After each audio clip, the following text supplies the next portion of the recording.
তুমি তুমি কার বিড়াল নিয়ে ঘুরো? বড় মার। তো বড় মার বিড়াল, বড় আম্মার বিড়াল কে বললো? ওর সাথে আপনাদের একটু পরিচয় করে দেই। ও হচ্ছে সারিবা, আমার মামাতো বোন হয়, খুবই দুষ্ট। তো আমরা যাচ্ছি এখন জঙ্গলে, মানে হচ্ছে যেখানে আমি গাছপালা লাগিয়েছি সেখানে প্রচুর জঙ্গল হয়েছে। তো সেখান থেকে মামি হচ্ছে বেগুন তুলছিল, তাই আমি ভিডিও করছিলাম এবং আপনাদের সাথে শেয়ার করছিলাম। আর এখানে প্রচুর বেগুন এসেছে, কিন্তু এই জঙ্গলগুলোর জন্য আসলে গাছ মানে নতুন মাটি ফলানো, তো এর জন্য হচ্ছে আপনার গাছগুলোর থেকেও জঙ্গলগুলো বেশি বেড়েছে। তো এই জঙ্গলগুলো পরিষ্কার করতে হবে।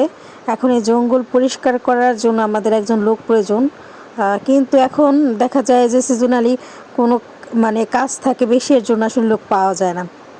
তারপরেও আমরা মানে গিয়ে জায়গাটা দেখছিলাম যে কী অবস্থা হয়ে আছে। দেখেন একদম জঙ্গলে ভরে গেছে, গাছ যেগুলো লাগানো হয়েছে সেগুলো দেখাই যাচ্ছে না। তো এখন আমি বসে বসে মরিচ গাছের পাশ দিয়ে একটু পরিষ্কার করবো আর বেগুনগুলো তুলে নিয়ে যাব। তো আবার ভাবলাম যে অন্যদিন একটু এসে এসে একটু একটু করে করতে হবে, কারণ হচ্ছে একবারে যদি আমি করতে যাই তাহলে কিন্তু পারবো না। এই যে জাংলা দেওয়া হয়েছিল উপরে, তো এখানে অনেক ধরনের গাছ লাগানো হয়েছে, সেগুলো যদি বড় হয় বোঝা যাবে। তোমার এই যে দেখেন অনেক গাছ নষ্টও হয়ে গেছে, কিন্তু এই যে দেখুন